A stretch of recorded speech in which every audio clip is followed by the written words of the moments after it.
Right నమస్తే. ప్రస్తుతం మనం ఉస్మానియా హాస్పిటల్ దగ్గర ఉన్నాము. నిన్న ఏదైతే ఆశా వర్కర్ల పైన పోలీసుల లాఠీ చార్జీలు కావచ్చు, పోలీసుల దమనకాండని మనం చూసినాం. సో ఆ ఘటనలో చాలామంది మహిళలు గాయపడడం జరిగింది. అందులో ఒక మహిళ పరిస్థితి మరి సీరియస్గా ఉందన్నట్టు తెలుస్తోంది. సో ఆ మహిళని ఇక్కడ ఏదైతే ఉస్మానియా హాస్పిటల్కి సంబంధించి ఇక్కడ తీసుకొచ్చి ఒక చికిత్సనైతే ఇస్తా ఉన్నటువంటి అంశాన్ని చూస్తూ ఉన్నాము. నిన్న ఏదైతే ఆశా వర్కర్లకు ఇస్తా అన్నటువంటి హామీలు ఏవైతే ఉన్నాయో, అంశాలు ఏవైతే ఉన్నాయో వాటి గురించి మరి ఆశా వర్కర్లు అందరూ కూడా ఒక యూనియన్గా ఏర్పడి వారు ఒక నిరసన కార్యక్రమం చేపట్టుకున్నారు.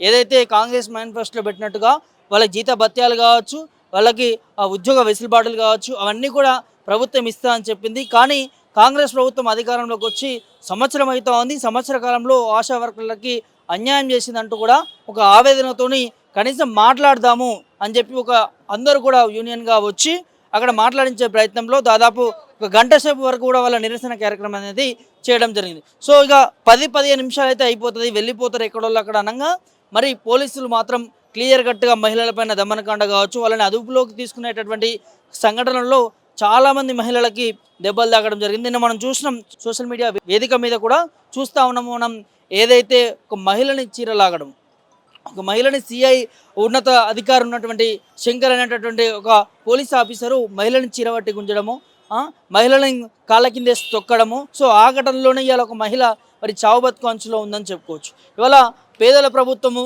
ఇలా ప్రజా ప్రభుత్వం అని చెప్పినటువంటి ముఖ్యమంత్రి గారు ఇవాళ ఆశా వర్కర్ల పైన దమనకాండ చూస్తూ ఉన్నాము. ఇవాళ ఆశా వర్కర్లని నిండా ముంచేసినటువంటి అంశాన్ని చూస్తూ ఉన్నాము. సో దీనికి సంబంధించి ఇవాళ బీఆర్ఎస్ పార్టీ కేటీఆర్ గారు కూడా రావడం జరిగింది. సో వచ్చి వారిని పరామర్శించిస్తున్నటువంటి అంశాన్ని చూస్తూ ఉన్నాము.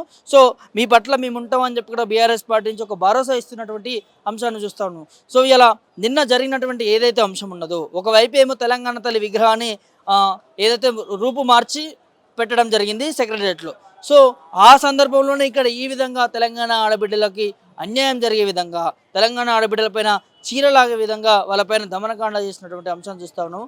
ఇప్పటికైనా ప్రభుత్వం చిత్తశుద్ధితో పనిచేయాలి. ఇవాళ ఈ సబండ వర్గాలు రోడ్లపైకి వచ్చి ధర్నాలు చేస్తూ ఉన్నారు, వాళ్ళ న్యాయం కోసం పోరాడుతూ ఉన్నారు. మరి ఇవన్నీ పట్టించుకోకుండా ప్రభుత్వం మాత్రం అది ప్రజాపాలన, ప్రజా విజయోత్సవాలు అని చెప్పి చేసుకుంటూ పోతా ఉంది తప్ప మరి ఏనాడు అసలు ఏం జరుగుతూ ఉంది, ఏం సమస్యలు తలెత్తుతూ ఉన్నాయి, దేనికోసం ధర్నా చేస్తూ ఉన్నారు, మీ పరిస్థితులు ఏంటి అని చెప్పి కూడా ఏ ఒక్క వర్గం దగ్గరికి వెళ్ళి కూడా మరి ఇలా ముఖ్యమంత్రి కావచ్చు, మంత్రులు కావచ్చు వెళ్ళి మాట్లాడినటువంటి అంశాన్ని చూస్తూ ఉన్నాము. సో ఇలా ఎక్కడికి చూసినా కూడా ఇదే పరిస్థితి. ఇలా ఏడ చూసినా కూడా కాంగ్రెస్ దమనకాండలే కనిపిస్తూ ఉన్నాయి. ఇలా ఇస్తాన 6 గ్యారెంటీలు పక్కన పెట్టేసిరు, 6 గ్యారెంటీలు అమలు చేయకుండా, ఇవాళ ఇస్తాన హామీలు ఇవ్వకుండా ఇవాళ సబండ వర్గాలని అన్యాయం చేస్తూ ఉందని చెప్పి కూడా మరి క్లియర్ కట్గా ఆవేదన వ్యక్తం చేస్తూ ఉన్నారు.